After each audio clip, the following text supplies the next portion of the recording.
మరీ చిన్న వయసులో కార్డియాక్ అరెస్ట్ రావడం అంటే దానికి కొన్ని కంజెనిటల్ ప్రాబ్లమ్స్ అంటే బై బర్త్ వాళ్ళకు కొంత ఈ కండక్షన్ సిస్టమ్ డిజార్డర్స్లో అయాన్ ఛానల్స్ అంటాం, అయాన్ ఛానలోపతీస్ అంటాము.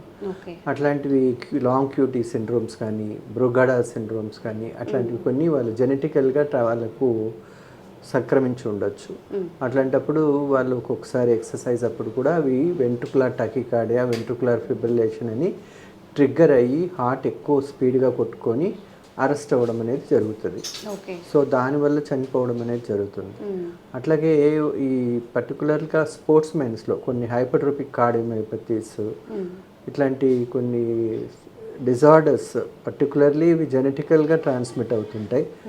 ఆ జెనెటిక్ ట్రాన్స్మిట్ అయ్యే డిజార్డర్స్ వల్ల యూజువలీ యంగ్ ఏజ్లో సడన్ కార్డియాక్ డెత్ అనేది జరుగుతుంది అనమాట.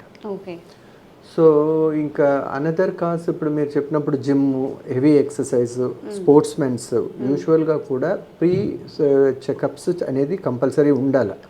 కంపల్సరీ ఉంటాయి కూడా. మనం హెవీ స్పోర్ట్స్లో నేషనల్ లెవెల్లోనూ ఇంటర్నేషనల్ లెవెల్లో స్పోర్ట్స్ మెన్స్ పోయినప్పుడు వాళ్ళకందరికీ కూడా హెల్త్ చెకప్ అనేది ఉంటుంది. దాన్ని బట్టి కొన్ని ఈ ఎక్కువ ఎక్సర్సైజ్ వల్ల కూడా హార్ట్ మజిల్ ఇంక్రీజ్ అవ్వడము, ఒకసారి అరిథ్మోజెనిసిటీ ప్రెసిపిటేట్ అవ్వడము ఇవన్నీ కూడా జరుగుతాయి. దానివల్ల కూడా సడన్ కార్డియాక్ డెత్ అనేది సంభవించడానికి ఆస్కారం ఉంది.